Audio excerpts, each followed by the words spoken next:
All right, let's get straight to it. A new week is underway, and we're kicking things off in London, where, to put it mildly, there is another scandal brewing. But this time it's not about the traffic, it's not about the insane housing prices. No, this is about advertising posters. Posters that are hinting at the, let's call it, complicated security situation in London. You know, I spent years working inside the mainstream media machine. I saw exactly how they shape and twist stories to fit a specific narrative, and I just couldn't do it anymore. I walked away. Now I'm independent. I answer to you, and I'm here to tell you what's really going on. If you believe in that mission, if you want the straight story, do me a favor. Hit that like button, subscribe to the channel, and maybe even consider becoming a channel sponsor. It's your support that keeps this independent voice alive. I truly appreciate it. So, what's this London controversy about? The ads feature the actor and comedian Ricky Gervais, who's very well known in Britain. He's holding a glass of, let's say, a strong beverage, but it's the text that's causing the firestorm. On some posters, the caption reads, "Welcome to London. Don't forget your bulletproof vest. Ouch." Another one says, "Enjoy life, you'll be gone soon." They even threw in a joke about the London Underground drivers saying, "This is your tube driver's favorite morning drink." Well, as you can imagine, the Mayor of London, Sadiq Khan, is, to put it mildly, very unhappy about this. He and the City Council immediately moved to ban the ads. But here's the twist. The Transport Authority, Transport for London, apparently disagrees with the ban. It seems the British actor just wanted to describe his capital city in the most concise way he knew how. And well, that's one way to do it. Leaving that London drama behind, let's turn to Brussels. They are in high gear preparing for a grandiose summit set for November 4th. This is being billed as a decisive moment for the European Union's expansion policy. They've got big, grandiose plans, apparently. The leaders are gathering to thoroughly discuss expanding the Eurobloc to the east and southeast. Now, the speculation is running wild. Will we find out who is number one on the list to join? Will they actually name a date? Even an approximate one? The whole thing is set up as a major television format, allowing all Europeans worldwide to witness a direct and frank discussion about the problems, expectations, and possibilities of expansion. So naturally, you and I will be watching very closely to see what they actually announce when the meeting is over. The hype is already building, the intrigue is set, and I will bring you the results as soon as they drop. Meanwhile, over in Germany, the government is still tearing itself apart over the debate on deporting Syrians. The Christian Democratic Union, that's Friedrich Merz's party, is openly criticizing the head of the German Foreign Ministry, Johann Wadefull. But the Social Democrats and the Greens, they're backing him with both hands. So what did Wadefull do? He dared to question the possibility of returning Syrians to their homeland, stating flat out that it's too early, that the conditions for a normal life simply aren't there. This, as you can guess, caused outrage within his own party. But contradicting him, the Interior Minister Alexander Dobrindt explains that the government is already organizing regular repatriation flights back to Syria. Regular flights. At the very same time, the Greens are shouting, there can be no talk of mass deportations to the Syria of today, which is exactly what Dobrindt seems to be pushing for. To make it even messier, the head of the German police union chimed in, explaining that he is sure there are regions in Syria where people can live decently. He dismissed Minister Wadefull's concerns as just being influenced by a momentary picture. So, what we have here are severe, harsh contradictions. These are scandalous disputes happening right inside the ruling coalition. And yet, officially, the government denies any disagreements. We'll have to wait and see how this scandal finally resolves.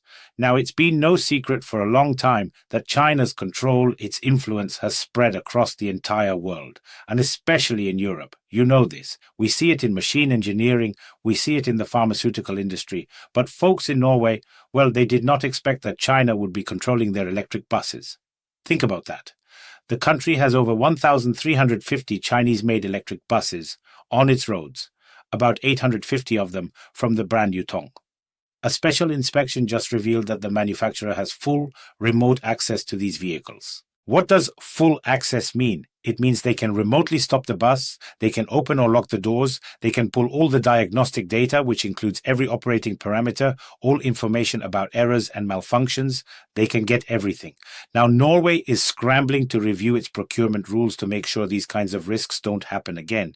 It's amazing what they find when they finally decide to look, isn't it? If you're finding this analysis valuable, hit that like button and let me know in the comments what you think about this. And just to add to that exact same theme, in Israel, the army has begun confiscating Chinese-made service vehicles from its officers.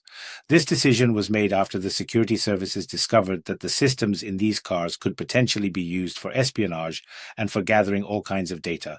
It turns out some of these Chinese cars are packed with cameras, microphones, sensors, and communication technologies that send information to external servers. And sometimes this happens without the driver or even the car importer ever knowing about it. They're seizing the cars in Israel in stages. First, they're taking them from officers who have access to classified information, and then they're taking them from everyone else. Now, let's talk about what's happening in Denmark, because this just goes beyond simple human understanding. Since October, farmers in Denmark are now required to give their cows a special additive in their feed, an additive that is supposed to reduce their methane emissions. But guess what? Reports have started flooding in about animals getting sick and, in some cases, a tragic loss of life. Farmers are complaining their cows are developing high temperatures, their milk production is plummeting, and some are passing away. One farmer reported his cow passed just one day after starting this new additive. The farmers are naturally incurring huge losses. So what is this stuff? The preparation contains a substance that blocks an enzyme in the cow's stomach. The goal, according to the specialists who invented this, is to cut methane emissions by about 30%. But as you can imagine, nature never provided for this kind of specialist intervention. And here's the kicker. This additive was approved by the European Union back in 2022 as safe. Yet now, current studies are showing potential risks. The farmers are sounding the alarm, and the price for this green agriculture might just be proving far too high. And sticking with Denmark for another unusual report, the government there has prepared changes to the law that are designed to simplify the hiring of teenagers. They're trying to attract more young people from 13 to 17 years old into the labor market. The key change in Denmark is updating the list of equipment that young people were previously prohibited from using. What was on that list?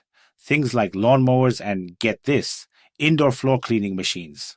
Now, these jobs will be officially permitted for young people.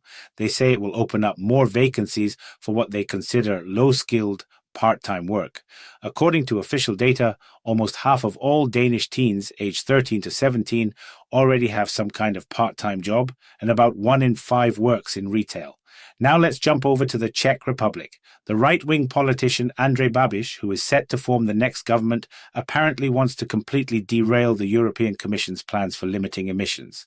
Now, look, Babiš still has to get his official appointment as Prime Minister from the President, but that's really just a matter of time.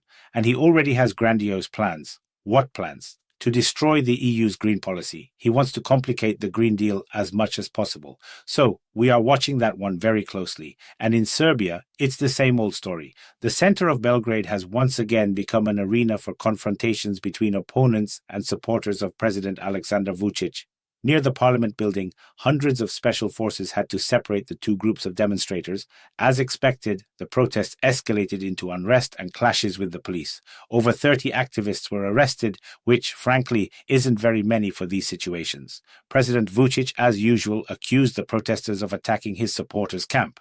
Honestly, what's happening in that country, given its duration and the complete lack of any result, just resembles a long-running TV series that never ends. Everyone is gradually just getting used to it. Now, for the new reports out of the United States, Donald Trump apparently showed up to an interview carrying a printout in his pocket. A printout from, of all things, the State Department's social media feed, which supposedly said that he ended 8 wars in just 8 months. Now, the American leader, it seems, decided to use this illustration to comment on his peacemaking activities, just to dispel the slightest doubts anyone might have on the subject. Make of that what you will. And at the same time, the forced pause in the work of the U.S. federal government, all because of the unconsolidated supplementary budget, has now been going on for 34 days. It might actually break the record if the Republicans and Democrats don't reach some kind of compromise in the next few days. Today, day 34, makes this shutdown the second longest in history. So let's just recap what we've covered. We're looking at a new scandal in London, where ads pointing out the city's security situation are being banned by the mayor. We're waiting on a major EU summit in Brussels that could redefine the bloc's borders.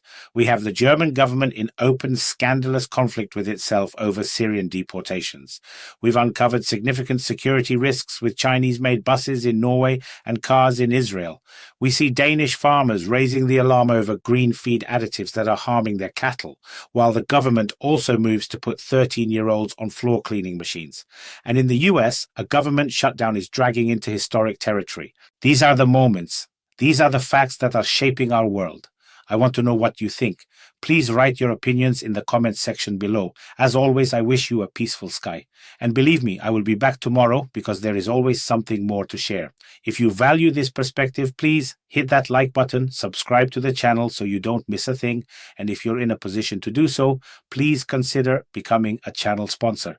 It's your support that allows me to do this, to stay independent and to keep bringing you the truth. Thank you for watching.